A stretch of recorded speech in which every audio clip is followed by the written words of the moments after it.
Hi everyone, Linda Heldman here for Canadian Beats. We are at Canadian Music Week and we are at the Sirius XM offices, which is pretty cool. Yeah, we're going to get serious. We're going to get serious at Sirius XM. This lovely lady, her name is Christina Martin. Welcome, Christina. Thank you, Linda. Thanks for hanging out. Tell us a bit about you. Well, I was born in Florida, but I was raised in Canada. My parents are from New Brunswick, grew up in New Brunswick, went to university in the East Coast, and traveled around a bit for music. Early on, I started writing songs when I was living in Austin, Texas. That's where I joined my first band, did my first record, and then I moved back to Canada. An East Coaster, that's kind of what you do. You move back to the East Coast.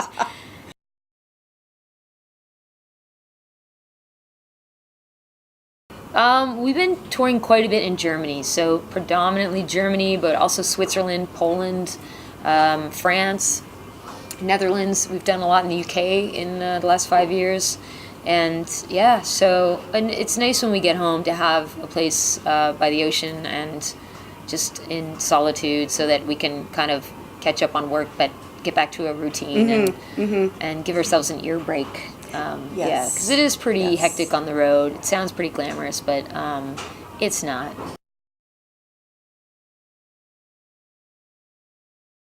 I mean, each song on this record, I didn't set out to make a record that sounded, that had a common theme. So each song was treated individually. Each song had its own vision, pretty strong vision. That I feel personally it's my job to fight for that when you get into the recording studio, because things can really go in really any direction when you're dealing with a group of super talented musicians who have their own, they have their own ideas too that they can contribute. And I work with some of the best musicians in the East Coast. Jordy Comstock played drums on the record. Jason Vautour played bass. Dale Murray produced and played almost all the guitars. So it was great working with my friends who got on this record.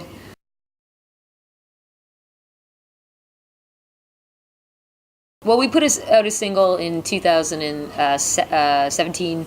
The first single was Lungs Are Burning, and that was a song that was written in response to the rising fentanyl crisis. And that's the song I heard. That's one of the songs I heard, which is really good. Thank you. And I think that reading about the fentanyl crisis obviously resonated with me because I lost my brother to an overdose in 2013.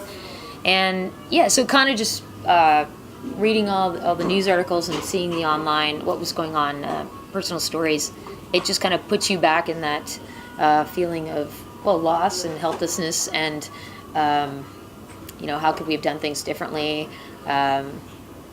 What can I do now? And for me, being a musician, it's oftentimes just write what you know, write about it, what's going on, and sort of this common universal feeling of loss and pain that comes out of something like this,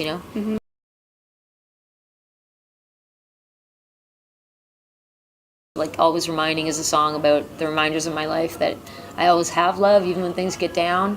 I didn't always know that, but now I know that, and I'm able to write about it. So that's kind of... That's good. It's... but I'm still writing about, the tough stuff too. I always have. It's just what I do.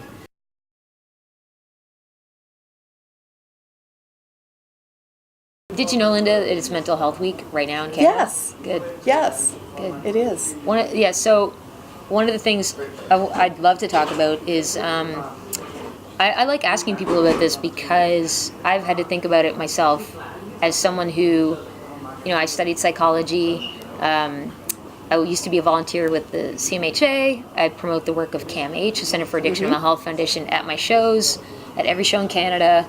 And yet I find that it's just sort of that I am still someone who will put my mental health aside before I would put a physical illness or concern, before I would deal with that. And I think that's one of the things that CAMH is really trying to focus on this week, is to raise awareness about that and how we think about our mental health versus our physical health, because they are one and the same. Yes. And so I'm going to throw the question at you. For yourself, are you more likely, if you have a concern with your mental health, are you more likely to put that aside than something physically that's happening to you. That's I will have to say, for someone who suffers from anxiety, Yeah. depression, Yeah. That whole vein of things, Yeah. I've learned that mental health is a balance, just like physical health. You have to build yourself up. You have to make sure you're eating properly. You have Gotta to be make sure working on there's it. exercise. You have to make sure there's so many, and spirituality, I put that out there. I'm not talking religion, but spirituality, whatever that is to you, you've got to get in tune with that, because that really helps too. I find a morning meditation and evening meditation really help get me focused. Yeah. And if I'm having a moment, and I've done this, is if I'm having a stressful moment, I'll go into a ladies' washroom and just sit in a cubicle and just do breathing exercises. So you're pretty to get self-aware. myself, yes. Like you're in tune. Hey, it's taken several decades to get here to where I am. Yeah, I hear you. So what do you do? Well, I mean, I do a little bit of meditation in the morning sometimes if I can make the time. And just I always exercise. I've always made exercise a priority, even before like practicing my instrument, which is maybe not such a great thing. But I eat healthy. Right now I don't drink, but I do enjoy alcohol. It's just a choice right now. But recently, like I talked to my family doctor. I didn't realize, because my concern with mental health is always like I can't afford therapy. I can't afford. I always have that excuse. This will pass. I just need to work through it. When I also know that can put you at risk to be in a state of crisis. And and then you're affecting the people around you. So very much so. But my doctor even said to me for the first time, if you think you can't afford it, just come talk to me, and we'll see what we can do. And then if it's really getting to a point, like your family doctor's also someone who can help point you in the right direction. But I made a call this week, like a commitment to I found a therapist, like someone who, and I should be, not everybody needs therapy, but I just made a commitment to sign up and get to know someone who, when I'm on tour and I really need someone, I can call. I can Skype, because it's been years that I've had these thoughts like I really should be in therapy. And so it's those little things that I kept putting it off.